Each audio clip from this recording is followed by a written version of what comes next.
Greetings, Turkish series stars family, and welcome to the corner of the internet where the glitter of fame meets the heartbeat of real life. Today, we step into a territory celebrities guard more fiercely than any red carpet premiere, the world of family. The headlines you've seen are just the shimmering surface. Beneath lies a deep ocean of sacrifice, doubt, and quiet courage. And the story we're uncovering about Akınözü and Ebru isn't about trophies or spotlights. It's about a man choosing to defend his love in the one arena where applause doesn't matter. Before we unfold the sealed pages of a private message that has turned a tide, make sure you're part of our mission, subscribe, tap that bell so you're first to witness the truth, and if this story resonates, joining our channel is the strongest way to keep this voice alive. Ready to read between the lines?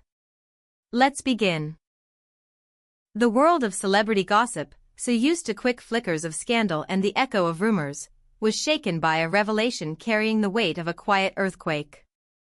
At the center of it stands Akınözü, known for his restraint and his steadfast gaze, and beside him, the luminous and composed Ebru. Their bond has long been followed by a public both enchanted and suspicious, a relationship toggling between admiration and scrutiny. But now, whispers have turned into a singular story. A personal message sent by Akin to his own family, one that marks a before and after in their private saga. It wasn't a post for the world, nor a caption crafted for likes. It was a direct transmission to the people whose opinions can lift or crush, the ones at the dinner table, the ones who know him by his childhood nickname. Sources close to the situation describe recent months as a storm set against Akin's calm nature. Cameras followed, social media judged, and industry talk circled like birds waiting for news. The constant noise around his relationship with Ebru, the dissecting of every movement on and off set, the countless whispers about priorities and paths, this chorus, they say, stirred concern among his family. They worried he might be giving too much of himself. They wondered if the road he was walking, even with a strong, elegant woman at his side, might cost him his essence, or tilt the compass of a career they had watched him fight for. And in those moments when fear dresses as advice, voices can become sharp. Warnings were given. Doubts were voiced. And Akin absorbed them in silence, until he didn't. That is where the message appears. According to individuals familiar with the exchange, Akin chose not to let his truth be filtered by rumor or delivered by anyone else. He wrote to his family with a clarity so crystalline that, once read, it could not be ignored. Not a plea, not an apology, more a manifesto from the heart. He laid out the storm on the inside, the tightrope he'd been walking, the push and pull of public life, the exhaustion of defending something sacred in a marketplace that buys and sells emotion. And then, at the top of his private note, he wrote a line that startled even those used to his quiet strength. They accused me, yet I know I stood on what's right. It wasn't bitterness, but a statement of alignment, an insistence that his choice to stand by Ebru was neither a whim nor a reckless indulgence. It was a decision made by a man looking at his life without blinking. Insiders suggest the message addressed specific misreadings of his actions.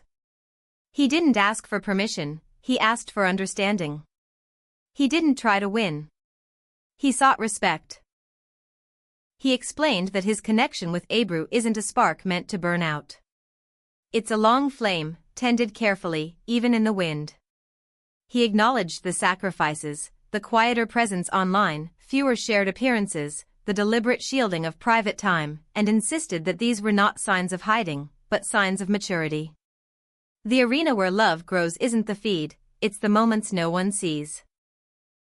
And if the price of protecting it was a wave of speculation, then that was a bill he was willing to pay. In this, another figure stands quietly but powerfully, Ebru. Those who know her describe how she held the line during this tense chapter with almost regal composure. She wasn't the spark of a fight, she was the hand you squeeze before walking onto a stage. Rumor has it that when the weight of family doubt pressed deepest, she turned to him and said, "Tell your story. Don't go silent." Not because she needed validation, but because silence was becoming a ghost in their home. She is said to have sat beside him as he shaped the message, offering calm breath and steady eyes, reminding him that truth spoken softly can be sharper than any shout. Without drama, without spectacle, she became what every partner hopes to be, not the origin of conflict but the architect of courage. What happened after the message was sent? At first, silence. A silence heavy enough to feel like winter in the heart, not cruel but cold. The recipients, so used to holding the reins of worry, paused. Shock, perhaps. The unexpected bravery of a son who rarely shows his cards. But time has its way of loosening knots. As the days went by, the tone shifted. Akin's family, according to those in the know, began to absorb not just the words but the vulnerability behind them. They saw the weariness around his eyes, but also the relief that comes when a burden is finally set down. They recognized the man they love, standing straighter because he had chosen a path and lit it himself.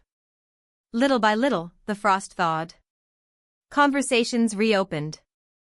Old misunderstandings began to melt into something else, respect, maybe, or simply new terms for the same love. Meanwhile, the public image of Akin changed in the subtlest of ways. People who have worked with him for years describe him as someone who carries emotions like precious letters, sealed, careful, private. This time, he broke his own pattern. He didn't aim for spectacle, he aimed for honesty. And that line, interpreted by columnists as a calm declaration of self, rang louder than any tabloid headline. I know where I stand.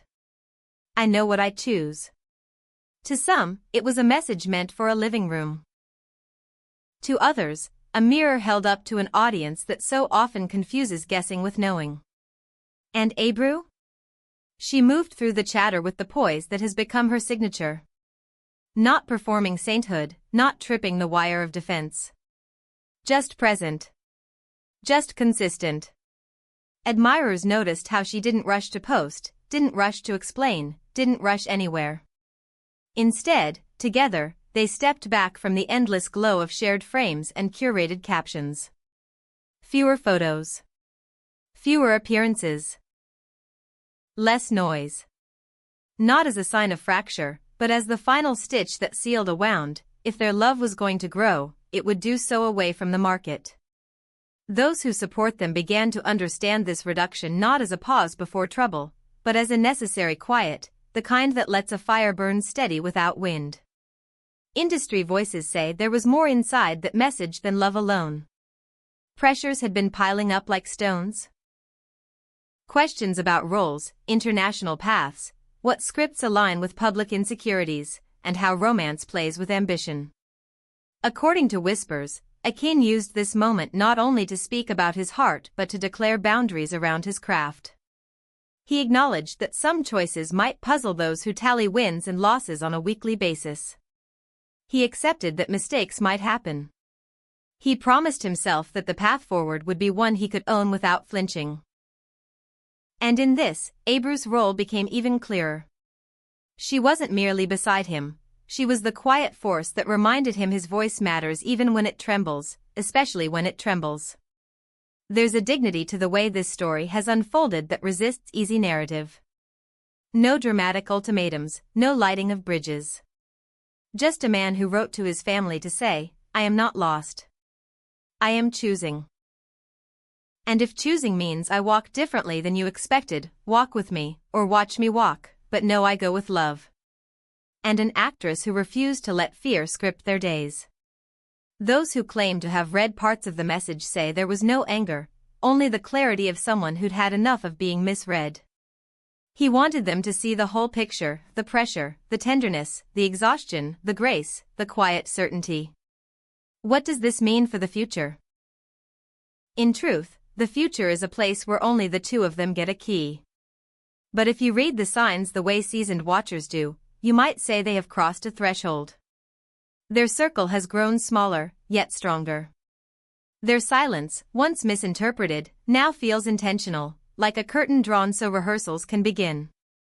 We're told friends noticed a change in Akin after the message, the kind of relief that looks like a long exhale after years of breathing small. He wasn't elated, exactly.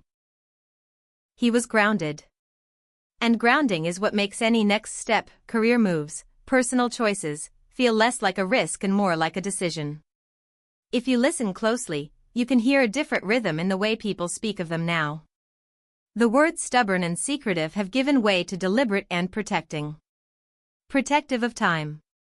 Protective of where they place their gaze. Protective of the love that, against public odds, has found room to grow. In the calculus of fame, that is an expensive choice. But some things are worth paying for. And now, Turkish series stars family, I turn the camera toward you. Have you ever stood in front of people you love and said, "This is my path," even if you don't understand it? Have you felt the tremor in your voice, then the steadying warmth when you realize the world doesn't end when you choose yourself? Do you believe Akin was right to plant his feet for Ebru, to trust the quiet strength of what they share? Your stories fuel this space. Tell us in the comments how you've navigated similar storms. If this deep dive spoke to your heart, hit like, share it so the story reaches beyond the usual corners, and consider joining our channel so we can keep bringing you the kind of truth that doesn't need fireworks to be unforgettable. Sometimes the truth wounds before it heals. But when it heals, it leaves you stronger. They called him stubborn. He calls it staying true. They called it a phase. He calls it a promise. And if there's one lesson to take from what happened behind closed doors, it's this: courage isn't the noise you make when the world is watching. It's the line you write that only your family will read, the breath you take before you press send, the stillness that follows when you finally speak for yourself. Until next time, take care of what you love and keep close what proves itself in silence. This is Turkish series stars, and we'll be right here when the next chapter turns.